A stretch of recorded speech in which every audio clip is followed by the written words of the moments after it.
Om Jnana-timirandasya Jnananjana Shalakaya Chakshurumitam Yena Tasmai Shri Guruve Namah. Shri Chaitanya Manobhistam Stapitam Yena Bhutale Swayam Rupa Kadamayam Tadati Swapadantikam Vande Aham Shri Guru Shri Utapada Kamalam Shri Gurun Vaishnavamscha Shri Rupam Sagajatam Sahagana Raghunathanvitam Tam Sajivam Sadvetam Savadutam Parijan Saitam Krishna Chaitanya Devam Shri Radha Krishna Padan Sahagana Lalita Shri Vishakhanvitamscha He Krishna Karuna Sindhu Dinabandhu Jagatpate Gopesha Gopika Kanta Radha Kanta Namastute Tapta Kanchana Gaurangi Radhe Vrindavaneshwari Vishabhanu Sutta Devi Pranamami Hari Priye वाञ्छकल्पतरुभ्यश्च कृपासिन्धुभ्येव च पतितानां पावनेभ्यो वैष्णवेभ्यो नमो नमः। जय श्री कृष्ण चैतन्य प्रभु नित्यानंद श्री अद्वैता गदाधर श्री वसादि गौर भक्त वृंद हरे कृष्णा कृष्णा कृष्णा हरे हरे हरे राम राम राम हरे हरे। ओम नमो भगवते वासुदेवाय। ओम नमो भगवते वासुदेवाय। ओम नमो भगवते वासुदेवाय। Hare Krishna, thank you all for coming. So from today we will start Srimad Bhagavatam, Canto 2 from chapter 1 onwards. Today we'll cover chapter 1. I will do a lot of talking to set the base. Towards the end of our class today, you all will have an action item from this point on for every class, not just for today. So it's a decision point for you all, whether you choose to take that action or not. So we'll discuss as we reach towards the end. So Canto 2 is titled The Cosmic Manifestation. The connection between Canto 1 and Canto 2 is that in Canto 1, chapter 19, verse number 24, Parikshit Maharaj asked to the Brahmanas, O trustworthy Brahmana, out of all the different duties, what duty a living being must execute in all circumstances? And the second question is, what is the duty of one who is just about to die? And in Canto 1, chapter 19, verses 37 and 38, Parikshit Maharaj inquired with Sukadeva Goswami that you are the spiritual master of great saints and devotees. I therefore am begging you to show the way of perfection for all persons and especially for one who is about to die. So Parikshit Maharaj asked the same two questions first to the Brahmanas. He did not really get conclusive answer. And then Sukadeva Goswami walks into the assembly and Parikshit Maharaj asked the exact same two questions to Sukadeva Goswami, that what is the duty a living being must execute in all circumstances, and what is the duty of one who is just about to die? So Sukadeva Goswami will first reply on what one should not do, meaning nisheda or prohibitions. He will explain about the prohibitions first. So in Krishna consciousness, there is vidhi of chanting 16 rounds of Hare Krishna Mahamantra on the japa beads every day. And then there is nisheda, prohibitions of following the four regulative principles. So if one is not able to follow all the vidhi, so you can still continue chanting with the target to come to chanting 16 rounds every day. So there can be some concessions. With nisheda or prohibitions, like not the like, but the nisheda or prohibitions, the four regulative principles, we cannot say, today I will not follow the four regulative principles, but tomorrow I will follow the four regulative principles. So the point is that nisheda, prohibitions, are very powerful. Vidhi can be relaxed. You don't have to break the vidhi, but you can have slight relaxation. But nisheda cannot be broken at all. Therefore, nisheda or prohibitions is explained first by Sukadeva Goswami. So Sukadeva Goswami will also take into consideration the opinion of various yogis. So Sukadeva Goswami will first explain universal form unto which mind can be applied to. At the end of chapter 2, we'll conclude the answer to question of Parikshit Maharaj.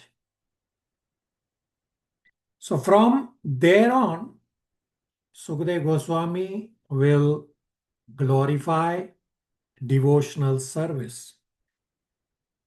So sages of Naimisharanya will ask further questions, because after hearing such a holistic explanation of devotional service, hence further queries that Sukadeva Goswami and Parikshit Maharaj would have discussed more about Krishna Katha. So the sages will inquire on the same points to hear more Krishna Katha. So there will be an inquiry about creation. And in response, Sukadeva Goswami will repeat the discussion between Srila Narad Muni and Brahmaji about creation, because Srila Narad Muni asked the exact same question to Brahmaji. So I'll also give you a brief explanation of the few chapters. So chapter 1, in the first chapter, the process of meditation on the parts of universal form, such as the feet, the other limbs, practiced in Ashtanga Yoga, is described. So this chapter 1 describes the process of meditation. In chapter 2, the spiritual body of the Lord, the practice of dharana by a perfected yogi, is described. The two paths for merging into the Lord, for those who desire to give up their bodies, is described that dharana means meditation on visible material objects which infer the presence of the Lord, and dharana on Bhagwan, meditation on Bhagwan, are described. So this meditation on the visible material objects as the limbs of the Lord, we'll soon discuss today also the difference between the Bhagavad Gita universal form and the Srimad Bhagavatam universal form. In chapter 3, it is explained that the results of worshipping demigods is insignificant, and the senses are useless without being employed in bhakti to the Lord. In the 4th chapter, being asked by Parikshit Maharaj, Sukadeva Goswami describes the creation through the conversation between Brahmaji and Srila Narad Muni after offering respects to his Guru and Krishna. In chapter 5, Brahmaji explains the creation of elements to Srila Narad Muni and the universal form with the planets as being his various limbs. And this creation discussion will also straddle into Canto 3. So I will give you the overview of this unit and this chapter 1. So Canto 2 is titled The Cosmic Manifestation. Chapters 1 to 5 is Unit 6, and Unit 6 is titled Prayers of Sukadeva Goswami and Universal Form. Chapter 1 is titled The First Step in God Realization. We'll understand the title of the chapter also when I show you the slide on the universal form. So chapter 1 is divided into 3 parts. Part 1 is verses 1 to 11, superiority of Bhakti Yoga. Part 2 is verses 12 to 14, quality of life matters, not quantity. So in this part 2, the example of Khatwanga Maharaj is described. Part 3 is verses 15 to 39, Ashtang Yoga for attaining liberation. So Canto 2, Chapter 1 starts with Sukadeva Goswami reciting the invocation mantra being Om Namo Bhagavate Vasudevaya. And the purport to this invocation verse has a brief summary of Canto 2. So I briefly described to you so far, is also there. We'll soon read. Now, our dear Abhishek Prabhu has asked this question in the other batch. So if you look through the Canto titles, the Canto 1 title is Creation and Canto 2 title is Cosmic Manifestation, where in Canto 2 the large part of the discussion is about creation. So Abhishek Prabhu asked this question that how come Canto 1 is titled Creation when the creation portion is discussed in Canto 2 as well as the creation is discussed in Canto 3 as well? So the answer is also there in the invocation purport that we'll soon read. And I will first briefly describe that Canto 1 has background details and the principles of creation. So Canto 2 has post-creation cosmic manifestation. So here in this Canto 2, Chapter 1 invocation verse, the first paragraph and the second paragraph explain why Canto 1 is titled Creation and why Canto 2 is titled The Cosmic Manifestation.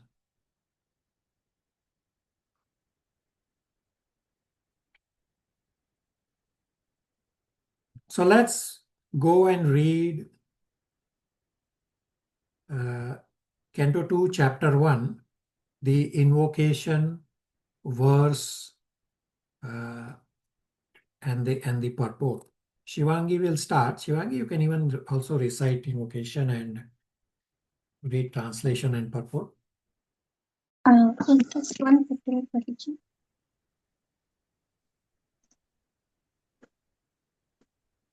Om Namo Bhagavate Vasudevaya. Translation. O my Lord, the all-pervading personality of Godhead, and offer my respectful obeisances unto you. Purport. Vasudevaya means to Krishna, the son of Vasudeva. Since by chanting the name of Krishna, Vasudeva, one can achieve all the good results of charity, austerity, and penances, it is to be understood that by the chanting of this mantra, Om Namo Bhagavate Vasudevaya, the author or the speaker or any one of the readers of Srimad Bhagavatam is offering respectful obeisances unto the Supreme Lord, Krishna, the reservoir of all pleasure. In the first canto of Srimad Bhagavatam, the principles of creation are described, and thus the first canto may be called creation. Similarly, in the second canto, the post-creation cosmic manifestation is described. The different planetary systems are described in the second canto as different parts of the universal body of the Lord. For this reason, second canto may be called the cosmic manifestation. There are 10 chapters in the second canto, and in these 10 chapters, the purpose of Srimad Bhagavatam and the different symptoms of this purpose are narrated. The first chapter describes the glories of chanting, and it hints at the process by which the neophyte devotees may perform meditation on the universal form of the Lord. In the first verse, Shukadeva Goswami replies to the questions of Maharaja Parikshit, who asked him about one's duties at the point of death. Maharaja Parikshit was glad to receive Sukadeva Goswami, and he was proud of being a descendant of Arjuna, the intimate friend of Krishna. Personally, he was very humble and meek, but he expressed his gladness that Lord Krishna was very kind to his grandfathers, the sons of Pandu, especially his own grandfather, Arjuna. And because Lord Krishna was always pleased with Maharaja Parikshit's family, at the verge of Maharaja Parikshit's death, Shukadeva Goswami was sent to help him in the process of self-realization. Maharaja Parikshit was a devotee of Lord Krishna from his childhood, so he had natural affection for Krishna. Shukadeva Goswami could understand his devotion, therefore he welcomed the questions about the king's duty. Because the king hinted that worship of Lord Krishna is the ultimate function of every living entity, Shukadeva Goswami welcomed the suggestion and said, "Because you have raised questions about Krishna, your question is most glorious." The translation of the first verse is as follows. Hare Krishna. Questions, comments, realizations?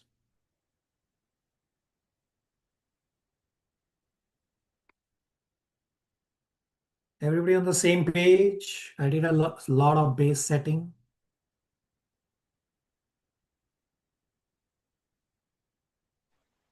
Yes, Prabhu. Ji Prabhu ji. So understand that Srimad Bhagavatam is for everyone, including materialistic people. So Bhagavatam, with this universal form discussion, is trying to give materialistic people an opportunity to turn towards spirituality. And then Bhagavatam progresses step-by-step process all the way to Bhagwan. So then the Ashtanga Yoga, or the merging with Brahman effulgence, is described, then Paramatma realization is described, and then Bhagwan realization. So Bhagavatam is literally step-by-step process for everyone. So Parikshit Maharaj's two questions will get answered. That what is the duty of all persons in all circumstances, and what is the duty of all for one who is about to die? So the answer comes from Canto 2 all the way to Canto 12.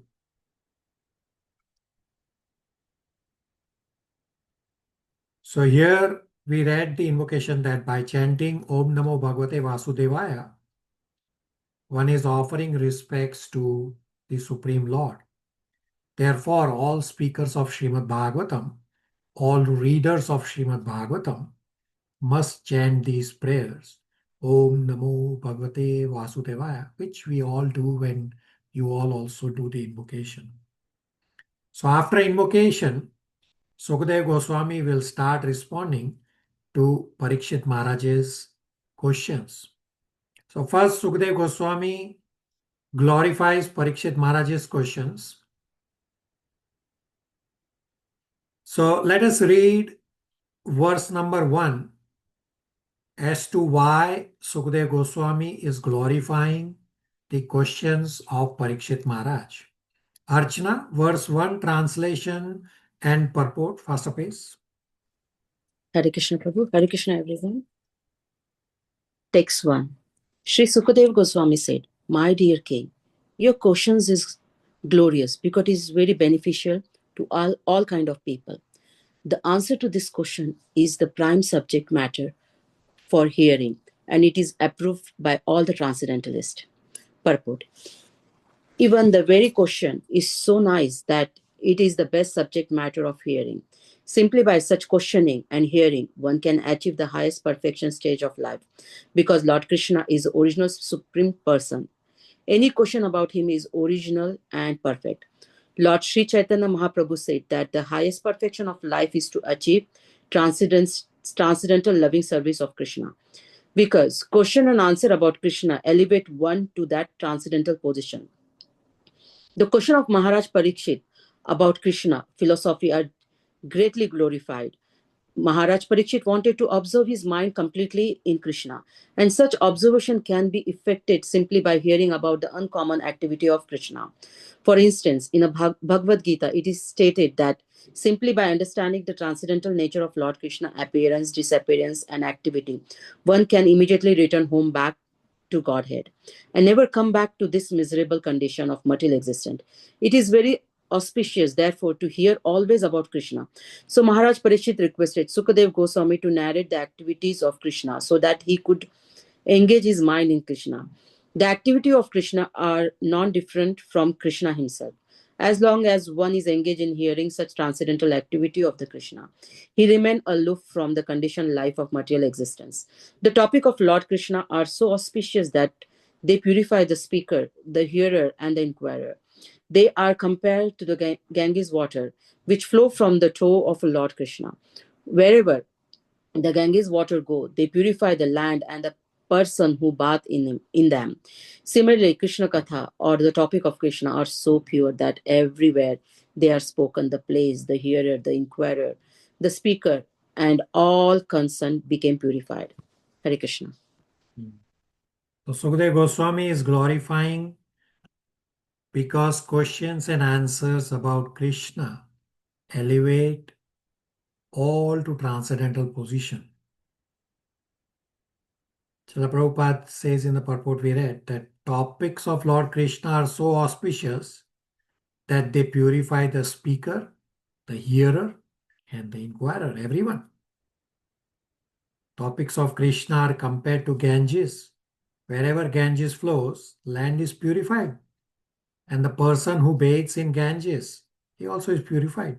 Similarly, Krishna Katha, the topics of Krishna are so pure that wherever they are spoken, the place, the hearer, the inquirer, the speaker, and all concerned become purified.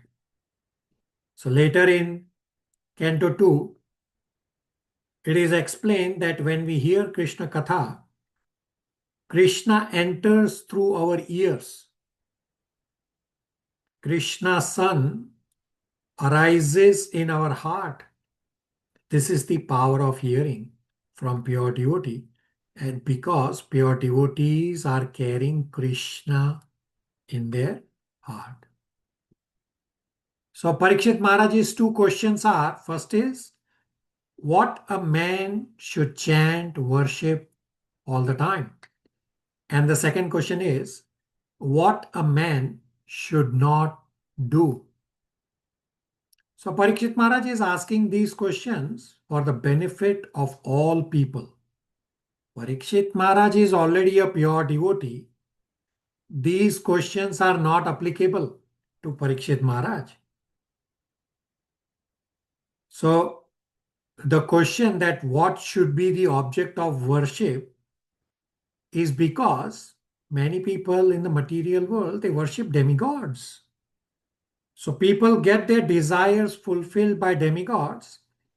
Therefore, some may think, why not just worship demigods? No, demigod worship is given so that you can meet a pure devotee and come to Krishna worship. Not that we continue in this world of darkness and demigods keep cheating us. So in our Bhagavad Gita discussion, when we had the demigod discussion in chapter 4, I had included verses from Bhagavatam, and some of those verses come from here in this Canto 2 as well. So here in this chapter 1, verses 2 to 5 are very important. I will summarize key points from these verses and then we will read. So pay a lot of attention. This is heavy, concentrated discussion. So these verses discuss that the activities arising from one's own nature defeats the purpose of human life. Plus, discusses the benefit of working on Lord's account. So in Srimad Bhagavatam, Canto 2, Chapter 1, the materialistic way of life is described. That how foolish materialistic men waste their lives. Precious human form of life by working hard during the day to make money and sleeping at night, instead of focusing on the ultimate solution to end birth, death, old age, disease, and to go back home, back to Godhead. So the difference between Grahamedi and Grahastha is described in these verses. So as we discuss and as we read, you can judge for yourself which category you fall into and how to move to the Grahastha category. So Grahamedi is materially engrossed. He lives for his own and family benefit. Therefore, Grahamedi are jealous because of selfish interest. Materialistic persons devoid of Atma Tattva are blind to ultimate knowledge.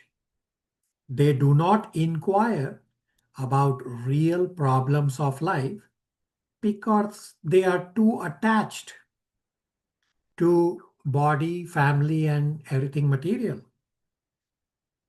Although materialistic people see death every day, but they foolishly make plans to live here in the material world perpetually.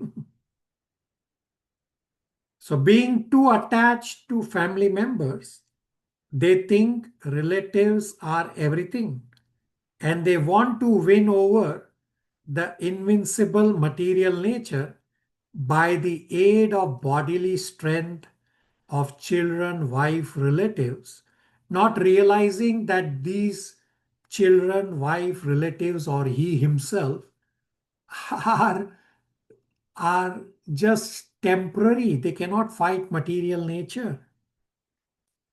So there's a key memorization verse on this point. So such people have seen all their predecessors' disease, yet he does not see that the so-called fighting soldiers, like the children, spouse, or he himself, relatives, etc., are all fallible in the great struggle. And then Grahastha, on the other hand, is real householder who lives according to scriptural injunctions for spiritual advancement. So Srila Prabhupada's mood and mission in these commentaries is that activities arising from nature are not conducive for self-realization and defeats the purpose of human form of life. Being engaged in materialistic activities, the living entities, they are engaged in materialistic activities, and thus the living soul entangles himself in the cycle of the law of fruitive actions, meaning the law of karma, the law of birth and death. So what's the solution? Yeah, we discussed the problem. Grahamedi is the problem. The solution to end Janma Mrityu Jara Vyadhi, the problems of life, is human life is not meant for hard labor, for economic development, nor is it meant for sex indulgence like that of cats, dogs, and hogs. Human life is specially meant for making solution to the miseries of material life, miseries being Janma Mrityu Jara Vyadhi.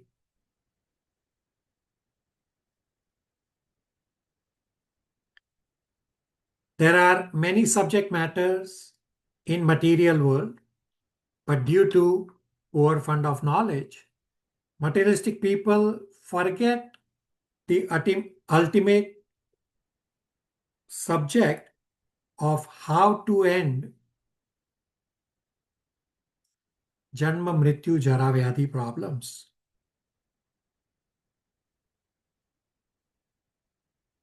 There are many subject matters in material world,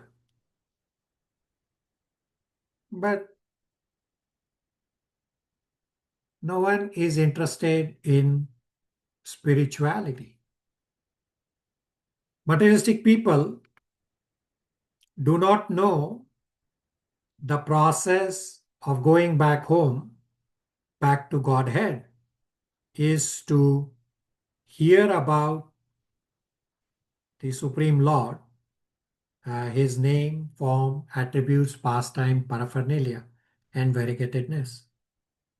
If one desires freedom from this vicious circle of birth and death, then one must cease to act as a karmi, cease to act as a grahamedi, or enjoyer of results of one's own good or bad work. Rather, one should not do anything either good or bad on his own account, but must execute everything on behalf of Supreme Lord, the ultimate proprietor of everything. Plus, by following the perfect process of hearing about and glorifying the Lord, all a person's activities become molded into spiritual activities, and thus all material miseries become completely vanquished. I will pause here. I have done a lot of talking. It's coming up in all the verses, and the purports will soon read. These 2 to 5 verses and purports. I'll pause here for questions, comments, realizations. Hare Krishna, Prabhu. Hare Krishna. So the Karmis and Grahamedi, they come in the same category, Prabhu? Karmis and Grahamedis are identical, yes. Okay.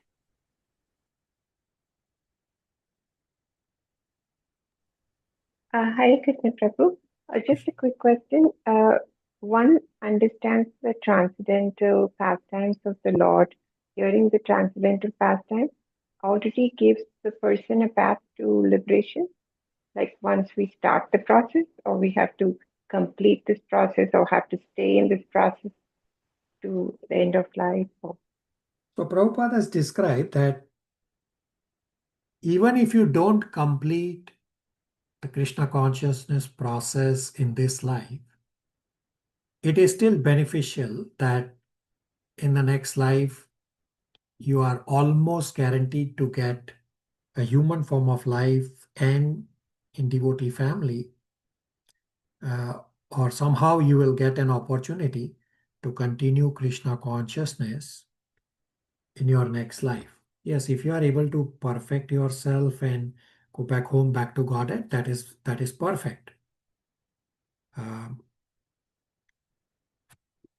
But even if you don't perfect, there's no loss. And we have discussed this in Bhagavad Gita 2.40 and 6.40, that spirituality, you don't lose anything. You just continue from this point into your next life. And Sri Narad Muni has also described the same point in Srimad Bhagavatam 1.5.17.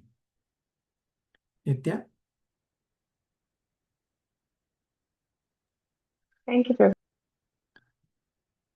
All right, let's start reading. Pragya has a question. Hare Krishna, Prabhuji. Prabhuji, just wanted to understand the difference between Grihmedi and Grihast. As Grihast, whatever we do, we have to do it as a surrender to the God, right? So, like if we do our regular activities, somebody's teacher teaching, somebody's an accountant working like that, that working is also, that activity is also performed as a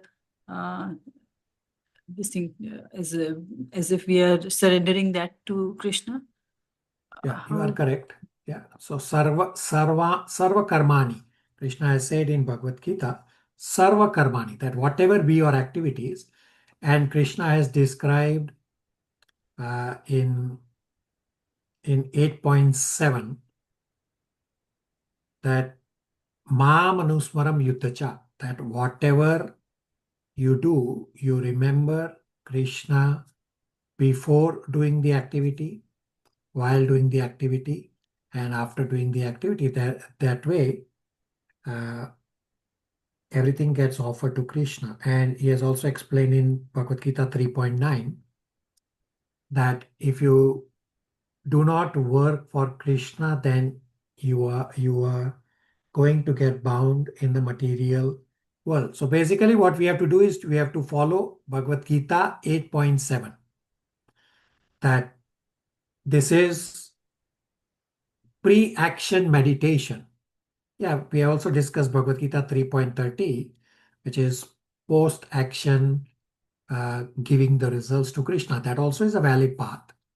So follow these 3.9 Bhagavad Gita, 3.30, and then advance to Bhagavad Gita 8.7 in a step-by-step process. And that way you will be a grahastha, means you are following scriptural injunctions and you are doing everything as a service, as an offering to the Lord.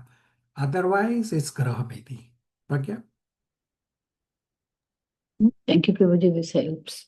Pragya will read verse 2, translation and full purport. Everybody reading, we read at a faster pace. We'll read a lot of purports. So whatever I have laid the foundation is there in the verses and purports for verses 2, 3, 4, and 5. We're going to read all of these very, very soon. Pragya? Hare Krishna, Prabhuji, 1 minute.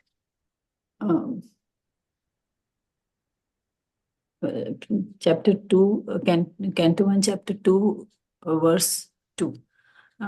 Those persons who are materially engrossed, being blind to the knowledge of ultimate truth, have many subject matters for hearing in human society, O Emperor. Purport. In the revealed scriptures, there are two nomenclatures for the householder's life. One is Grihastha and the other is Grihmedhi. The Grihasthas are those who live together with wife and children but live transcendentally for realizing the ultimate truth. The Grihmedhis, however, are those who live only for the benefit of the family members, extended or centralized, and thus envious of others. The word Medhi indicates jealousy of others. The Grihmedhis, being interested in family affairs only, are certainly envious of others. Therefore, one Grihmedhi is not on good terms with another Grihmedhi, and in the extended form, one community, society, or nation is not on good terms with another counterpart or of selfish interest.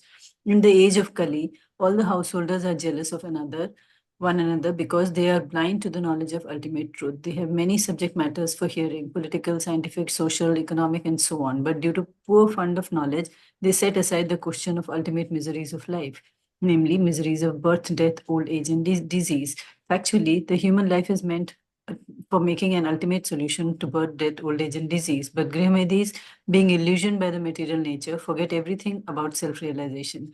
The ultimate solution to the problems of life is to go back home, back to Godhead. And thus, as stated in Bhagavad Gita 8.16, the miseries of material existence, birth, death, old age, and disease are removed. The process of going back home, back to Godhead, is to hear about the Supreme Lord and His name from attributes, pastimes, paraphernalias, and variegatedness. Foolish people do not know this. They want to hear something about the name, form, etc. of everything temporary, and they do not know how to utilize this propensity of hearing for the ultimate good. Misguided as they are, they also create some false literatures about the name, form, attributes, etc. of the ultimate truth. One should not therefore become a Grahmedi simply to exist for envying others, and one should become a real householder in terms of scriptural injunctions. Hare Krishna. And this discussion will continue. So first, Grahamedi and Grahastha is described that Grahamedi are not knowing how to solve the Janma Mrityu Jara Vyadhi problem. And this whole discussion will continue in upcoming verses as well. Divya will read verse number 3, translation purport, faster pace. Hare Krishna. Translation: the lifetime of such an envious householder is passed at night either in sleeping or in sex indulgence, and in the daytime either in making money or maintaining family members. Purport: the present human civilization is primarily based on the principles of sleeping and sex indulgence at night and earning money in the day and spending the same for family maintenance. Such a form of human civilization is condemned by the Bhagavata school. Because human life is a combination of matter and spirit soul, the whole process of Vedic knowledge is directed at liberating the spirit soul from the contamination of matter. The knowledge concerning this is called Atma Tattva. Those men who are too materialistic are unaware of this knowledge and are more inclined to economic development for material enjoyment. Such materialistic men are called karmis or fruitative laborers, and they are allowed regulated economic development or association of women for sex indulgence. Those who are above the karmis, that is the jnanis, yogis, and devotees, are strictly prohibited from sex indulgence. The karmis are more or less devoid of Atma Tattva knowledge, and as such, their life is spent without spiritual profit. The human life is not meant for hard labor for economic development, nor is it meant for sex indulgence like that of the dogs and hogs. It is specially meant for making a solution to the problems of material life and the miseries thereof. So the karmis waste their valuable human life by sleeping and sex indulgence at night and by laboring hard in the daytime to accumulate wealth, and after doing so, they try to improve the standard of materialistic life. The materialistic way of life is described herein in a nutshell, and how foolish men waste their boon of human life is described as follows. Questions, comments, realization so far?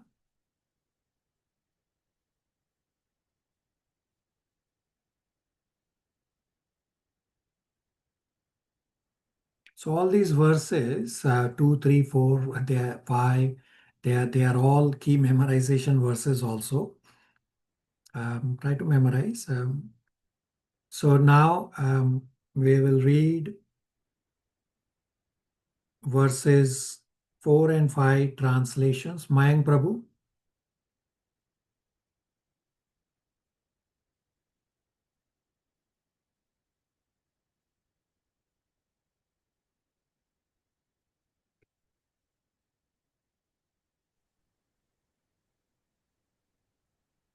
Hare Krishna.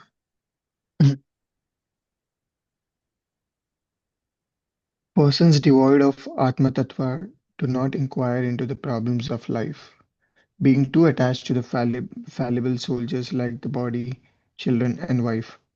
Although sufficiently experienced, they still do not see their inevitable destruction.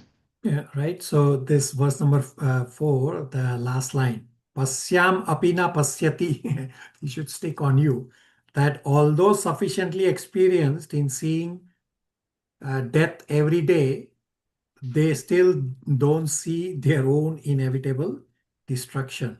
Continue. Purport as well, right? Just translation for verse 5. Okay. Okay. O descendant of King Bharata, one who desires to be free from all miseries must hear about, glorify, and also remember the personality of Godhead, who is the super soul, the controller, and the savior for all miseries. All right, and verse 6 and 7 in the series of this discussion, Nitya 6 and 7 translations.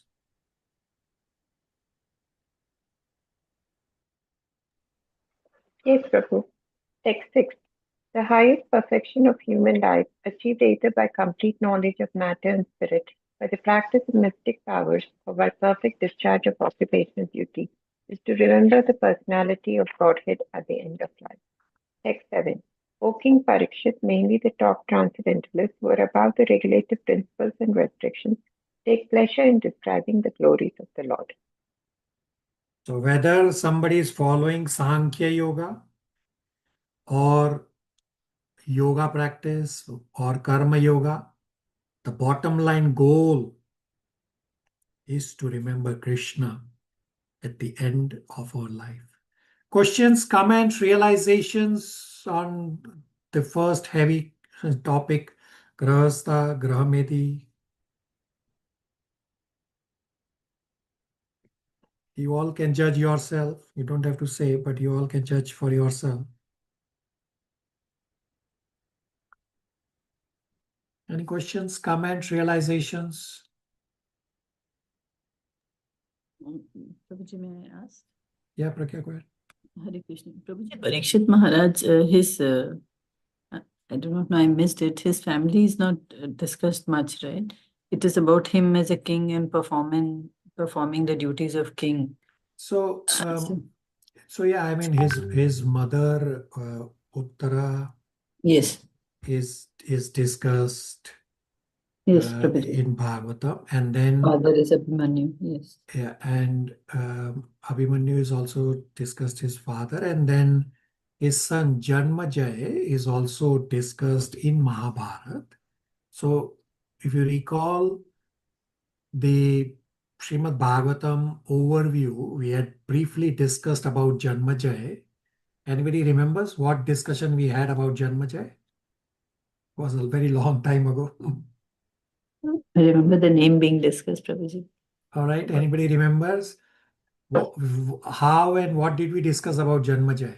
Do you want me to give you a hint?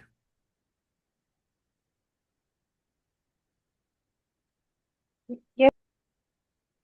So I had asked a question that how is Bhagavad Gita first set of conversation being between Krishna and Arjuna on the battlefield, and the second set of conversation between Dhritarashtra and Sanjaya happening at a different place. How is Bhagavad Gita having both these two sets of conversation in one place in sequence?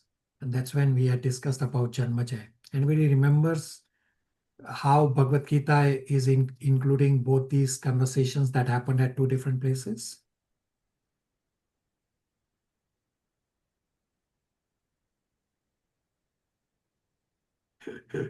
Silence. See how much we have to keep revising. See our Kalyug memory. I'm also like this. Therefore, I keep reminding everyone that we need to revise. We need to do our spiritual endeavor. So from today, you will again all be doing this spiritual endeavor. So let me answer that after Parikshit Maharaj died because of the curse, because of the curse of bite from a snake. So Janmajaya went on to destroy the entire snake community from the material world. And then sages came and told him, don't do that. You just forgive. This was the Lord's plan. So Janmajaya stopped at that point. And then a sage, Vyasam, he is reciting Mahabharata to Janmajaya. So Bhagavad Gita is part of Mahabharata. So the written Bhagavad Gita that we have is the third conversation where the sage Vyasam Rishi is narrating Mahabharata and Bhagavad Gita is included there. In that third conversation, both original conversations, first being between Krishna and Arjuna and the second being between Dhritarashtra and Sanjaya, Janmajaya heard both those conversations and Srila Vyasadeva wrote down that third conversation, and that's how Bhagavad Gita includes the conversations between Sanjaya and Dhritarashtra also. Everybody's memory got refreshed.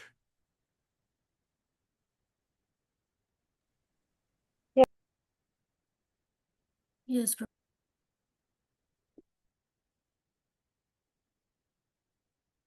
All right. So now Sukadeva Goswami will give evidence for following Bhakti Yoga by first giving his own example, and then he will also quote example from scriptures about Khatwanga Maharaj.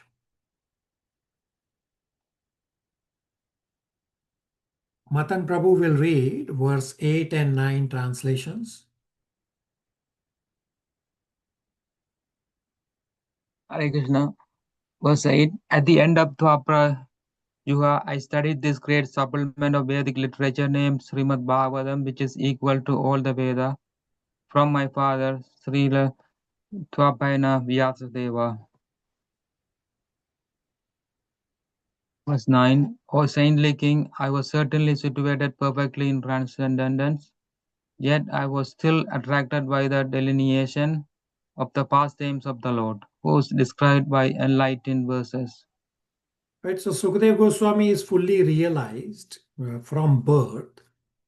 He still took up the study of Srimad Bhagavatam because Srimad Bhagavatam includes the pastime of the Lord, and Srimad Bhagavatam is attracted. Srimad Bhagavatam is attractive even to Atmaram like Sukadeva Goswami.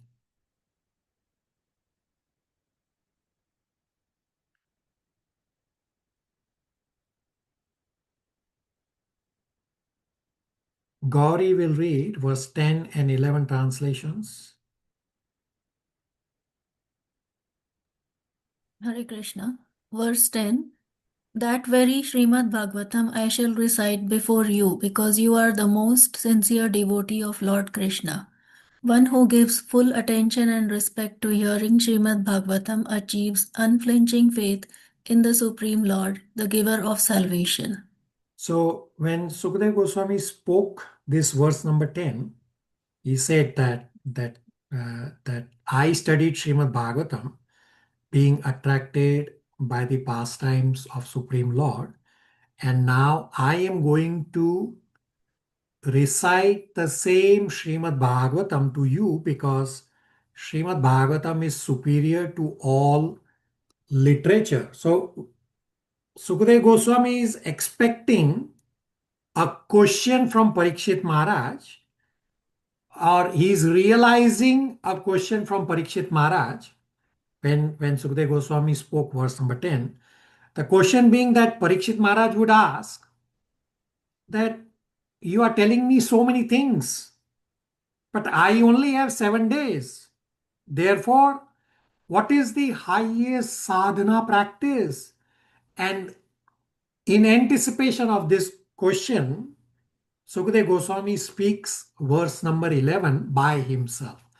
So when you are sitting in presence, virtual, not virtual, but in person presence, so you can judge from the body language also that somebody may say have a question just with the body language. Oh, their eyebrows may be up or something, facial expression.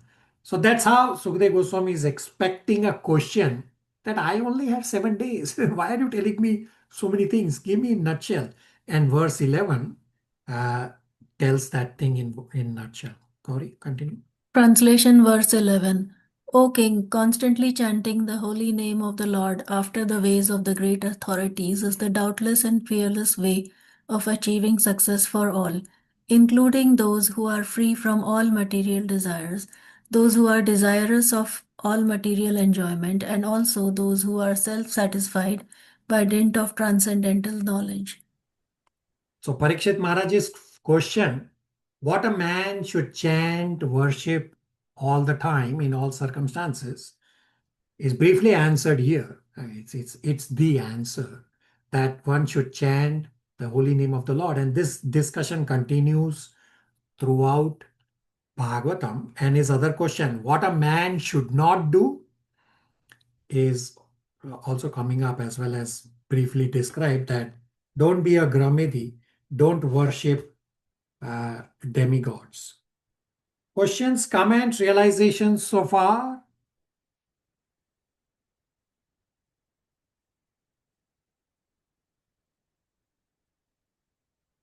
So first, Sukadeva Goswami gave his own example to follow Bhakti Yoga. And now Sukadeva Goswami is going to give reference from scripture about Khatwanga Maharaj. Anyone has heard about Khatwanga Maharaj or what his story is? Anybody wants to describe in brief? Or anybody wants to know? We want to know, Prabhuji. Yes, Prabhuji, we want to know.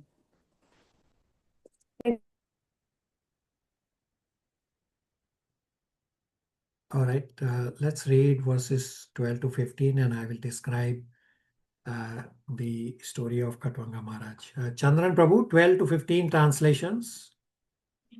Hare Krishna. Text star. What is the value of a prolonged life which is wasted, inexperienced by years in the world? Better a moment of full consciousness, because that gives one a start in searching after his supreme interest. Text 13. The saintly king Khatwanga, after being informed that the duration of his life would be only a moment more, at once freed himself from all material activities and took shelter of the supreme safety, the personality of Godhead. Text 14. Maharaja Parikshit, now your duration of life is limited to 7 more days. So during this time, you can perform all those rituals which are needed for the best purpose of your next life. So I'll describe about Khatwanga Maharaj. So those devotees who are here in Toronto, around Toronto Temple, one of the disciple of His Holiness Gopal Krishna Goswami, his name is Khatwanga Maharaj. So I've introduced him to some of you. I don't know if you remember. So understand the brief of Khatwanga Maharaj is similar to Parikshit Maharaj's situation, and therefore this is described. So the key point from Khatwanga Maharaj's example is to utilize one's life in glorifying the Lord instead of prolonged wasteful life. I'll repeat this very important statement. This is the crux of these 3 verses and the life of Khatwanga Maharaj, that utilize one's life in glorifying the Lord instead of prolonged wasteful life. So those who are bewildered by material energy, they are engaged in animal propensities to eat, drink, and be merry type of life, and are simply wasting their lives. One should therefore utilize one's life in glorifying the Lord by all means. Such glorification of the Lord, even for a moment, is never to be compared to the prolonged life of ignorance, meaning living thousands of years without endeavoring for spiritual advancement, that is waste of time. So in this connection, the example of Khatwanga Maharaj is given that a fully responsible man should always be conscious of the prime duty of present human form of life. So Khatwanga Maharaj was a saintly king, and even with responsibility of state management, he was never forgetful of Krishna consciousness as the prime duty of life. So Khatwanga Maharaj went to the abode of demigods to fight with demons. The demigods, being satisfied with Khatwanga Maharaj, informed Khatwanga Maharaj that Khatwanga Maharaj only has a moment of life left. So Khatwanga Maharaj was in heaven. He is not interested to accumulate material benediction or wanting to enjoy, and being alert of the prime duty of human life to remember Krishna at the moment of death, Khatwanga Maharaj asked the benediction from demigods. That because demigods said, ask a benediction, because Khatwanga Maharaj defeated the demons. So Khatwanga Maharaj asked the benediction that give me the super fastest airplane that can take me to earth right away. And on earth, Khatwanga Maharaj took shelter of Supreme Personality of Godhead, and he left his body and he attained perfection. Now, he only had a moment's left. So understand that demigod's moment is little longer on earth. So demigods were saying you only have a moment. So it could be, you can say, roughly he has an hour or so. Now, heavenly planets are full of opulences, full of Rajoguna, the mode of passion. The opulence can create disturbance in Krishna consciousness. Therefore, Khatwanga Maharaj wanted to go away from heavenly planets, being fully conscious of the prime duty of human life to remember Krishna at the moment of death. So Khatwanga Maharaj thought that he might get distracted in heaven because of all the enjoyment and all the opulences around in heaven. And therefore, Khatwanga Maharaj asked the benediction, give me the fastest airplane that can take me back to earth in a moment's time. And as soon as Khatwanga Maharaj reached earth, he simply took shelter of Supreme Lord, remembered Supreme Lord, and just left his body. Questions, comments, realizations?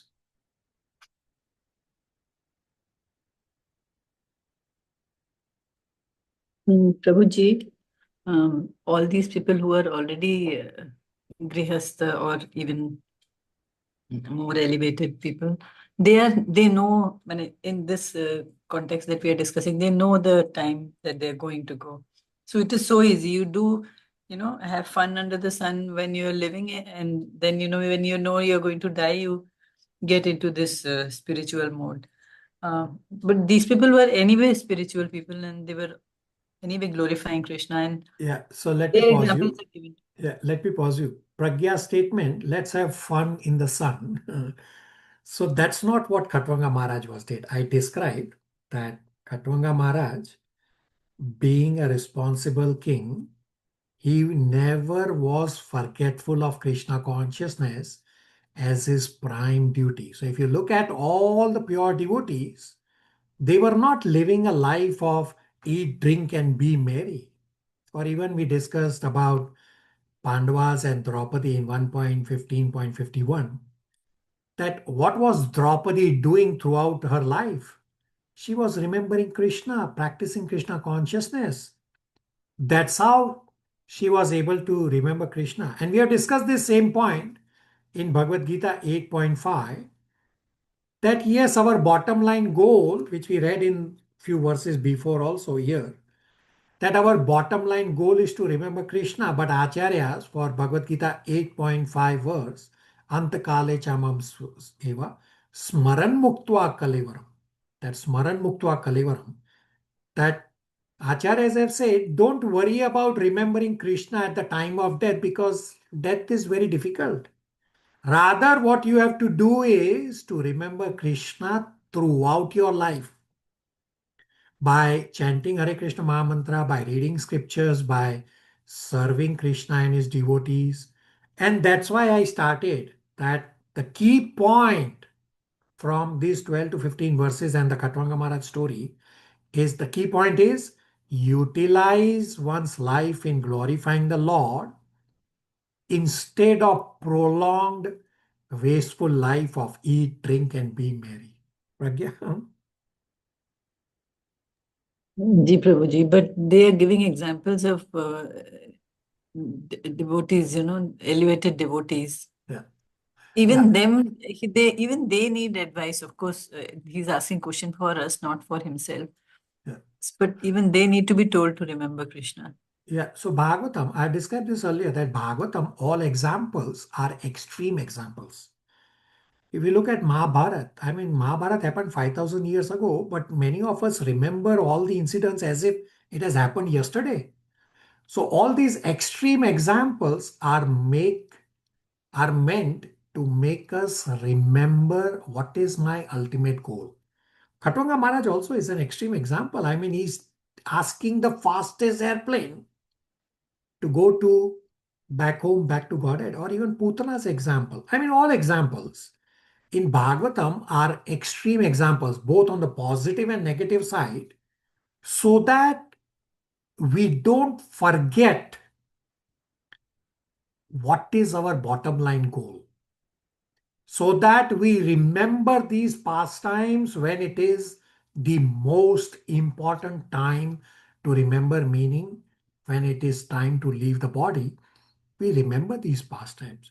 So there are so many beautiful pastimes that we have discussed in Canto 1, and we also revised just to refresh, just to keep our memory fresh. And still we forget. We discussed one example today about Janmajaya also. So these extreme examples in Bhagavatam, they are not like some abstract. They are meant as extreme examples so that we remember that this is my goal. I have to bridge that gap as to where I am and where I have to go. So you have a goal in which direction you have to move towards to. Pragya? Thank you, Prabhuji. One just quick question, Prabhuji. Between that japa that is prescribed and between listening to Srimad Bhagavatam, if you play it on your mobile or something, is there any difference? We have also discussed this point that there is no difference. Whether you do japa or whether you read Srimad Bhagavatam, there is no difference. So this happened. This is actually described in Bhagavatam. I can't pinpoint right now, but this actually is there in Bhagavatam itself. And initially, Prabhupada introduced this scriptural reading when devotees first came and said, Prabhupada, it's impossible to chant 64 rounds. Now, 64 rounds is still the standard even today, according to scriptures. And devotees said, Prabhupada, it's not possible to chant 64 rounds in one day because we don't have taste. So Prabhupada reduced it to 32. And devotees still came back saying, Prabhupada, 32 is also impossible. So Prabhupada then reduced it further to 16. And then simultaneously Prabhupada said, rest of the time, engage yourself in studying scriptures like Bhagavad Gita, Srimad Bhagavatam, as well as doing devotional services, because these are identical. So Bhagavatam actually has this exact words where it says that either you do japa or you read Srimad Bhagavatam, the result is identical. But because I don't have taste to do japa 24 hours, therefore, what I do is I do at least the bare minimum of 16 rounds. And then I try to compensate by reading scriptures such as Bhagavad Gita and Srimad Bhagavatam. Pragya, very good inquiry. Does that help you? Yes, Prabhuji. Thank you so much. Everybody on the same page? Questions, comments, realizations? Hare Krishna Prabhu. Hare Krishna. So as we are hearing the story of Katwanga Maharaj, so even the demigod has to come if they want to go. They know about Krishna, and they want to go back to Godhead. They have to come to the earth only. They cannot go because of the opulences in the heaven. So it depends on which demigod you're talking about. So Brahmaji, being a pure devotee, he is always engaged in Krishna's service, always in remembrance of Krishna.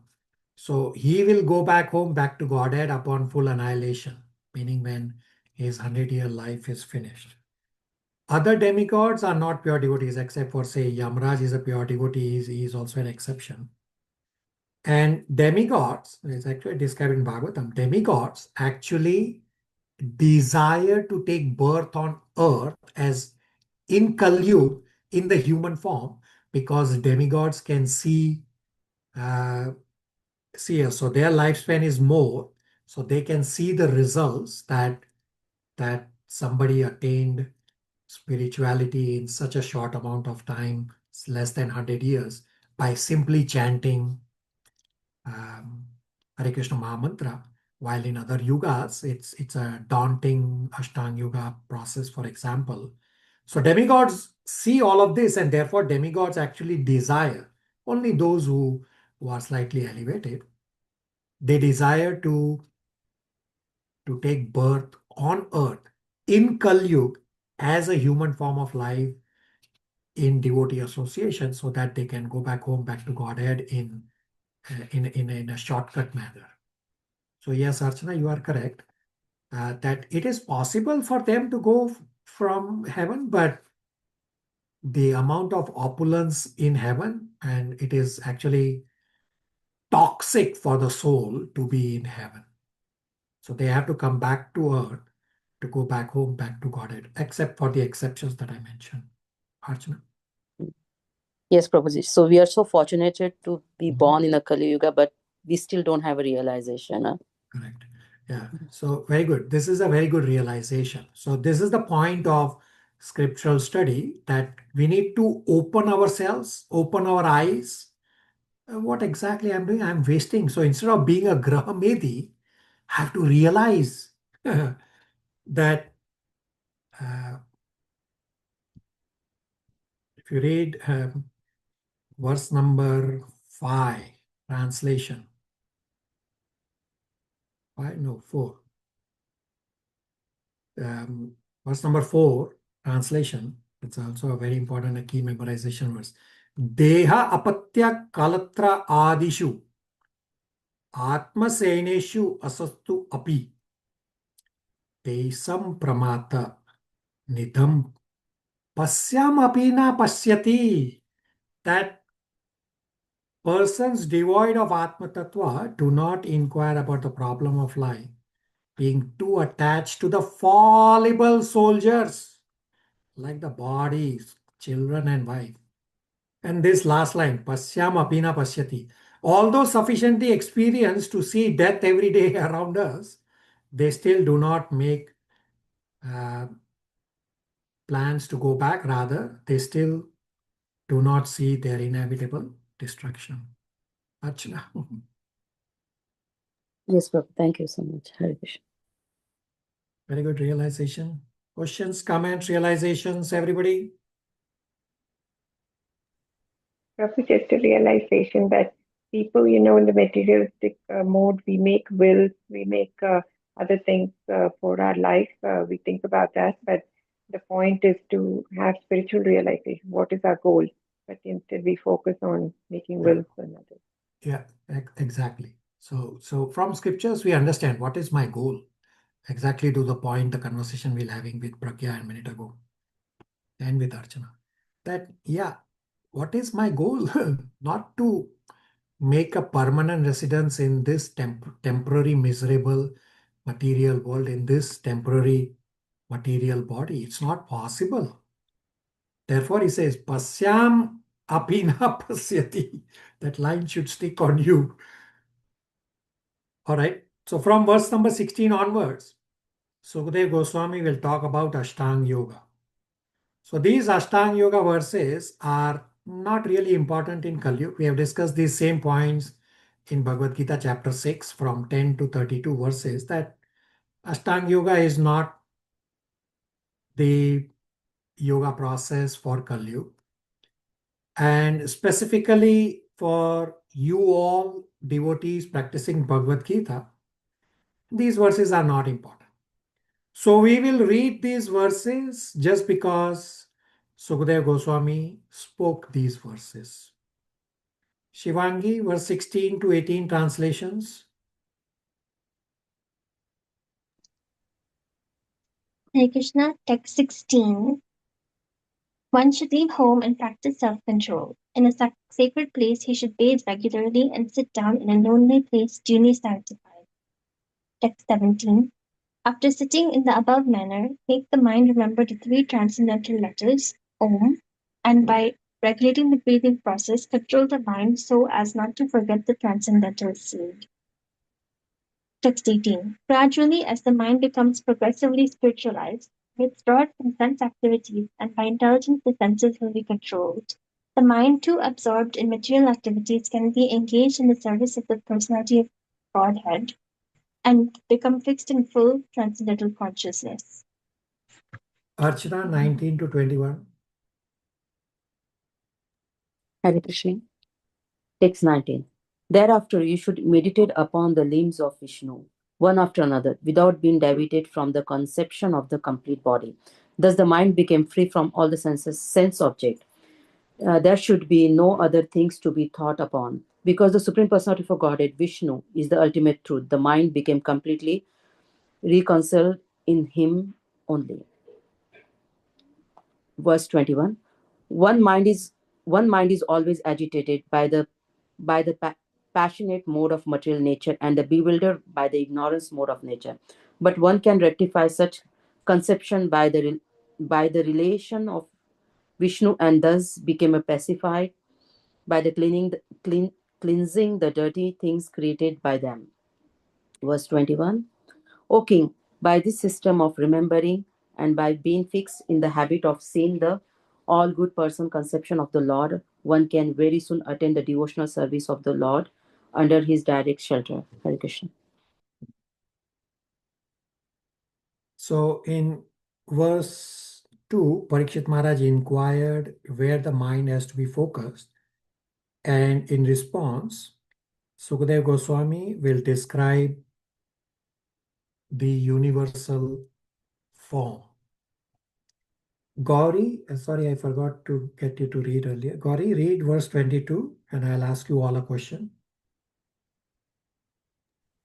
Verse 22. The fortunate King Parikshit, inquiring further, said, O Brahmana, please describe in full detail how and where the mind has to be applied and how the conception can be fixed so that the dirty things in a person's mind can be removed. So, any one of you remembers our conversation about the universal form in Bhagavad Gita chapter 11? That what have we discussed about Bhagavad Gita's universal form and Srimad Bhagavatam's universal form? Anybody remembers?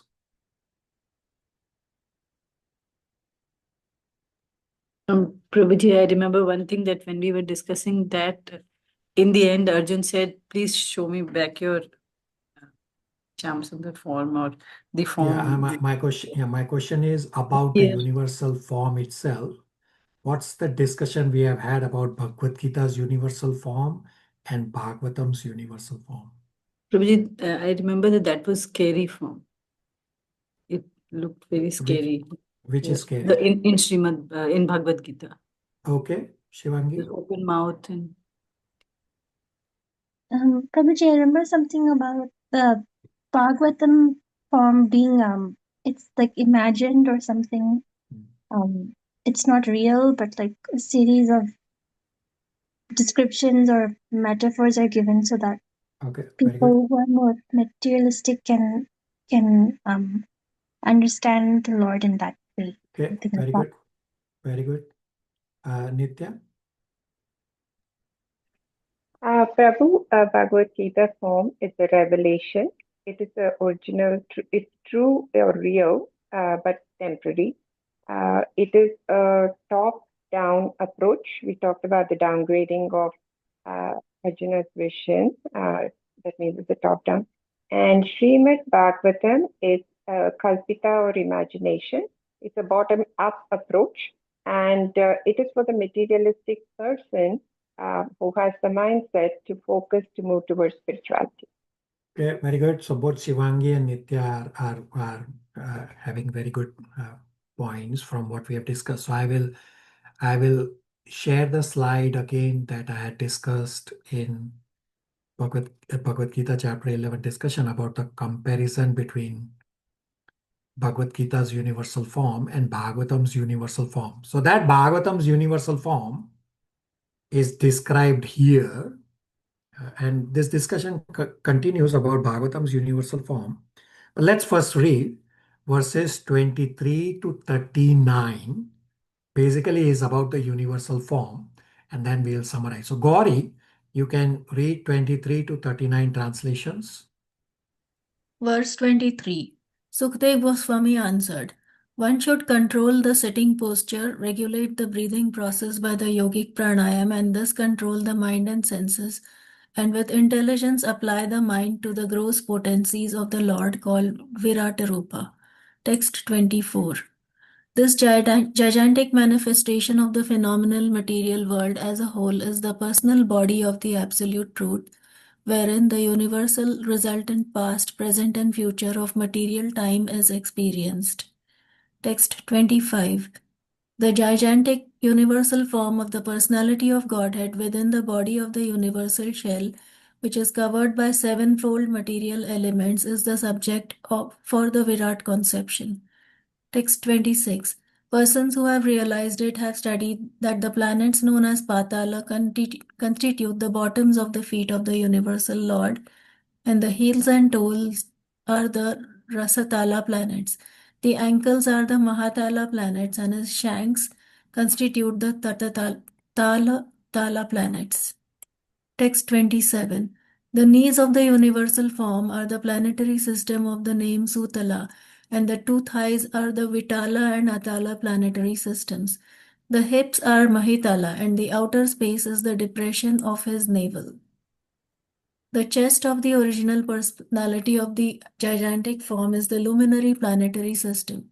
His neck is the Mahar planets, his mouth is the Janus planets, and his forehead is the Tapas planetary system. The topmost planetary system, known as Satyaloka, is the head of he who has 1,000 heads.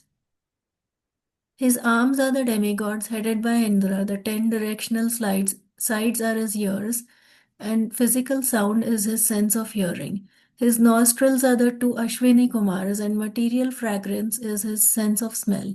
His mouth is the blazing fire. The sphere of the outer space constitute his eye pits, and the eyeball is the sun as the power of seeing. His eyelids are both day and night, and in the movements of his eyebrows, Brahma and similar supreme personalities reside. His palate is the director of water, Varun, and the juice or essence of everything is his tongue. They say that the Vedic hymns are the cerebral passage of the Lord, and his jaws of teeth are Yama, god of death, who punishes the sinners. The art of affection is his set of teeth, and the most alluring illusory material energy is his smile. This great ocean of material creation is but the casting of his glance over us. Modesty is the upper portion of his lips, hankering is his chin. Religion is the breast of the Lord, and irreligion is his back. Brahmaji, who generates all living beings in the material world, is his genitals, and the Mitra Varunas are his two testicles. The ocean is his waist, and the hills and mountains are the stacks of his bones. Text 33. O king, the rivers are the veins of the gigantic body, the trees are the hairs of his body, and the omnipotent air is his breath. The passing ages are his movements, and his activities are the reactions of the three modes of material nature. O best among the Kurus, the clouds which carry water are the hairs on his head. The terminations of days or nights are his dress, and the supreme cause of material creation is his intelligence. His mind is the moon, the reservoir of all changes. Shall we go ahead? All the way to 39. The principle of matter, Mahat Tattva, is the consciousness of the omnipresent Lord as asserted by the experts, and Rudradev is his ego. The horse, mule, camel, and elephant are his nails, and wild animals and all quadrupeds are situated in the bent zone of the Lord. Varieties of birds are indications of his masterful artistic sense. Manu, the father of mankind, is the emblem of his standard intelligence, and humanity is his residence. The celestial species of human beings, like the Gandharvas, Vidyadharas, Charanas, and angels, all represent his musical rhythm, and the demoniac soldiers are representations of his wonderful prowess. The Virat Purusha's face is the Brahmanas, his arms are the Kshatriyas, his thighs are the Vaishyas, and the Shudras are under the protection of his feet. All the worshipable demigods are also overtaken by him, and it is the duty of everyone to perform sacrifices with feasible goods to appease the Lord. Text 38. I have thus explained to you the gross materialistic, gigantic conception of the personality of Godhead. One who seriously desires liberation concentrates his mind on this form of the Lord, because there is nothing more than this in the material world. Text 39. One should concentrate his mind upon the Supreme Personality of Godhead, who alone distributes himself in so many manifestations, just as ordinary persons create thousands of manifestations in dreams. One must concentrate the mind on him, the only all blissful absolute truth. Otherwise, one will be misled and will cause his own degradation. So, Sukadeva Goswami described the concept of universal form here in Srimad Bhagavatam. So I will share the slide that we had discussed in our Bhagavad Gita chapter 11 discussion. So question is universe the form of the Lord, or is there a form of the Lord that contains the universe? And what is the difference between Bhagavad Gita's universal form and Srimad Bhagavatam's universal form? So Bhagavad Gita's universal form is a revelation and is a real form that contains the entire universe. Hence, Arjuna saw at the bottom the divine serpents holding the universe, and at the top he saw Brahmaji. So this is described in Bhagavad Gita 11.15. Bhagavad Gita's universal form is real but not eternal, meaning there is no loka in spiritual world where this Bhagavad Gita's universal form exists. Even though Bhagavad Gita's universal form is real but is not eternal, therefore it does not exist in the spiritual world. Universal form is visible only when the Lord reveals, just as the Lord revealed to Arjuna. In comparison, Srimad Bhagavatam's universal form is neither real nor eternal. Srimad Bhagavatam's universal form is kalpita, imagination. And in one of the verses we just read, says it's a concept. So Srimad Bhagavatam's universal form is just a concept. So kalpita, imagination, is described in 2.5.36. So Srimad Bhagavatam universal form is a concept we just read in 2.1.25, meaning Srimad Bhagavatam's universal form is a tool to enhance any person's spiritual focus by their material imagination. What is their material imagination? Therefore, the person who thinks Patal as his lotus feet, or rivers, you have the image here, like so many rivers flowing, as his veins, or mountains as the Lord's bones, or trees as his hairs, etc. So you all can also visualize this, that next time you see a visual of a mountain, some beautiful mountain, sometimes even on our phones, they change the image every day, or on computer, they change the image every day, that they have some rivers flowing or some large mountains. You can remember the Lord that way.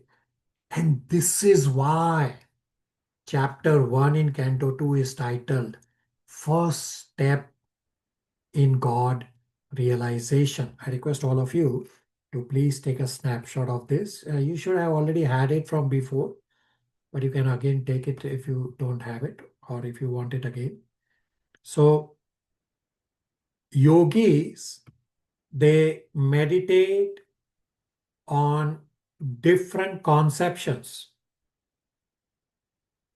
So how a yogi to meditate on different conceptions to help a neophyte understand the Lord's energy. So that's why Sukadeva Goswami is describing this concept of universal form to use the material big items that the materialistic people are anyway attracted to use that imagination, materialistic imagination, and move towards spirituality. So Srimad Bhagavatam is taking ordinary materialistic persons, using their materialistic imagination to focus on the Lord. So example, many people like to see big things like the big shape, big mountains, or they go to the Amazon just because of the sheer volume of mountains around there, or to go to Himalayas. Why? Because they like to see those big things. Therefore, Srimad Bhagavatam is showing these materialistic people a way to move their imagination towards spirituality using the materialistic things that they are anyway attracted to. So this is step 1, that materialistic people start the concept of spirituality by universal form, and later in Srimad Bhagavatam will describe about Paramatma realization, and finally Srimad Bhagavatam will take them to Bhagwan realization. Everybody on the same page? Everybody got their memories fully refreshed? Yes, Yeah. Prabhupada. Ji Prabhuji. So now you realize Shivangi and Nitya were on the right track in pointing out those key words that I also have on the slide as well. Thank you, Shivangi Yes, Prabhuji. and Nitya. Questions, comments, realizations?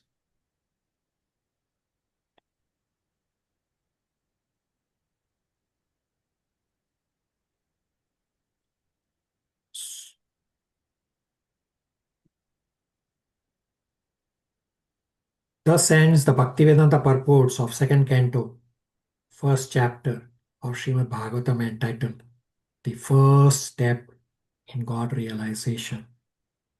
So here's an action item for you all. Have undivided attention. In Srimad Bhagavatam, Canto 2, Chapter 5, Srila Narad Muni will ask various questions to his father, Brahmaji. And Brahmaji starts responding in 2.5.9. And the first thing Brahmaji says to Srila Narad Muni, that these inquiries, Srila Narad Muni, are your mercy on me, Brahmaji, because Brahmaji will have the opportunity to discuss Krishna Katha.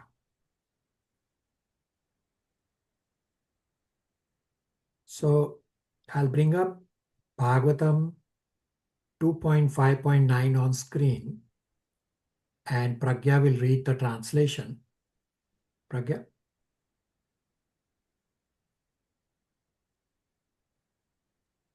Hare Krishna. Lord Brahma said, "My dear boy Narada, being merciful to all, including me, you have asked all these questions because I have been inspired to see into the prowess of the Almighty Personality of Godhead."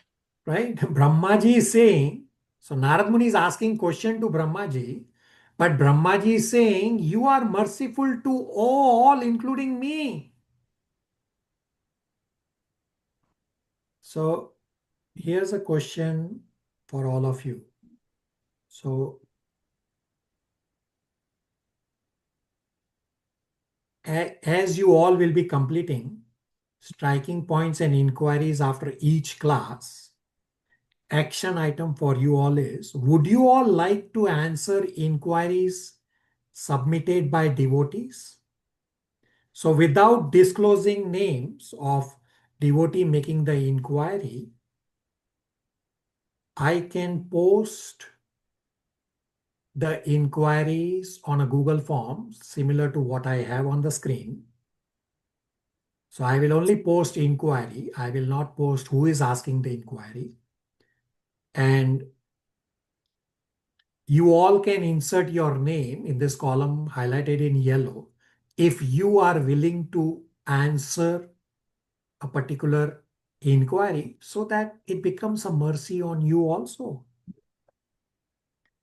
And you don't have to change anything else. You just have to insert your name that you are willing to answer this particular inquiry. And initially, you will have to probably connect with me with your answer to understand that you are on the right track. So you will have to do your research and then connect with me, and then you will answer. So you all tell me an action item for you all. Would you all like to have the mercy of inquiries of all devotees and answer the inquiries at our subsequent classes every week?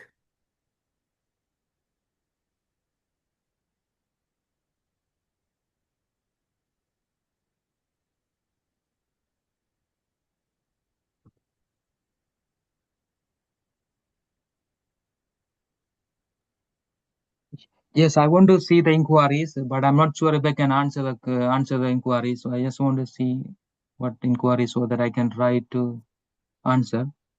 Yeah, so that's an endeavor. You can see the inquiries and then you will decide which one you are comfortable. Okay. Rest of you? Prabhu, yes, second the thoughts of the previous devotee that I would I would definitely accept it as a mercy to research. I'm not sure if I would be able to answer, but definitely can look. I mean, I can endeavor to work on this. All right.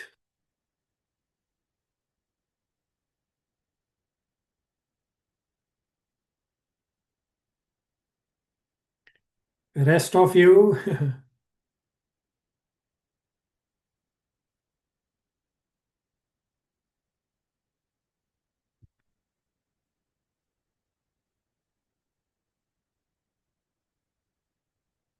I got silence. Greater sound is valid.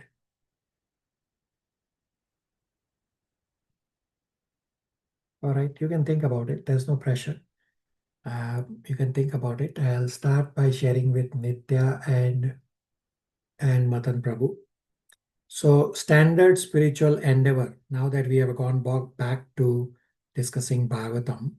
So standard spiritual endeavor after every class, without me telling you, is to complete striking points and inquiries on a Google form that I will post in the WhatsApp group, plus read all the purports.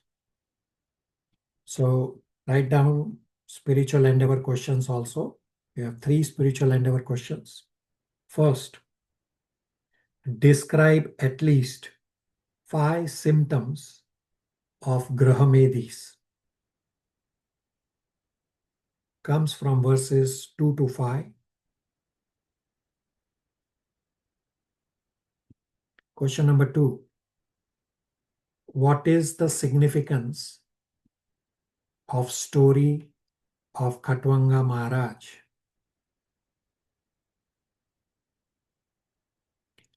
Comes from verses 12 to 15. And third is for next class. Read Canto 2, Chapter 2, verses 1 to 37. Should put the entire chapter.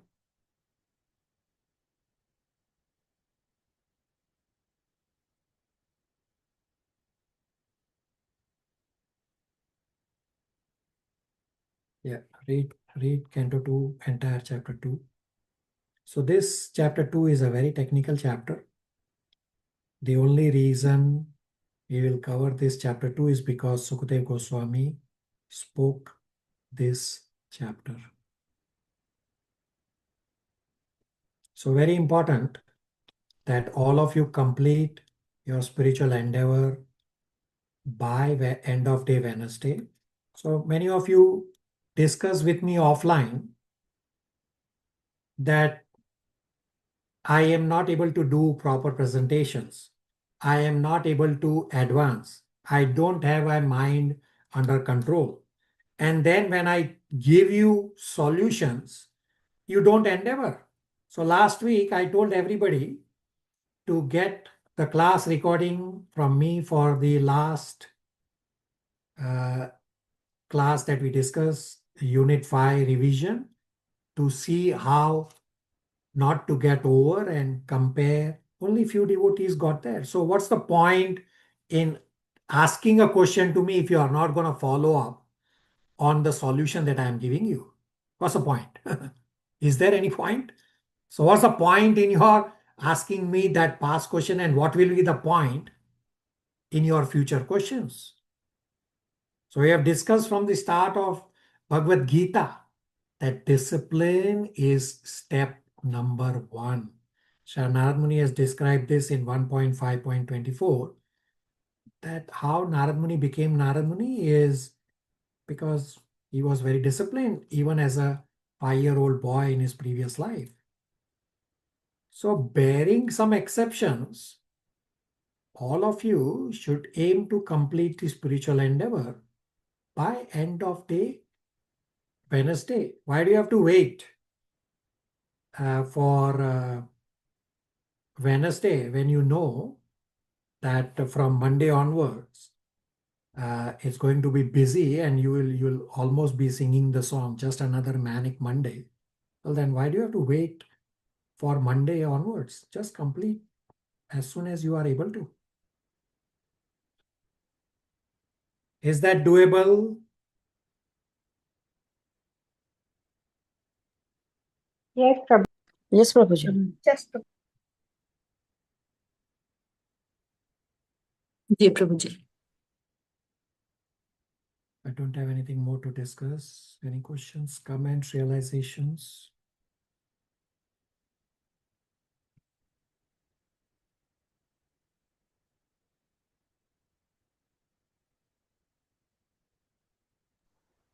Thank you, Prabhu, for always, I would say, encouraging us to come out of our comfort zone, to give us the chance, each time to progress forward. Thank you. Yeah, you are correct that my goal is always to get you out of your comfort zone. And the reason for giving you this opportunity for inquiries, I have not yet shared the reason. We'll share with you all very soon. So get out of the comfort zone before it hits you. And there is also another reason that Archana heard a glimpse of that reason while we were traveling a couple weeks ago to London, which the rest of you still don't know. So of course, I am working on a plan to get you out of comfort zone and for you all. So I'm not saying this just for the sake of saying. All of you should try to get out of your comfort zone. So right now, for that inquiry Google document, I will only share with Nitya and Matan. The rest of you can let me know when you are ready. There's no pressure, but it's going to hit you very, very soon by force. So voluntarily do it.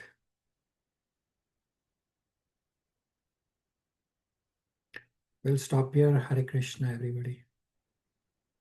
Hare Thank you. Krishna, everyone. Thank Hare you. Krishna. Thank you so Hare much. Krishna. Everyone, Thank you, thank you. Prabhu.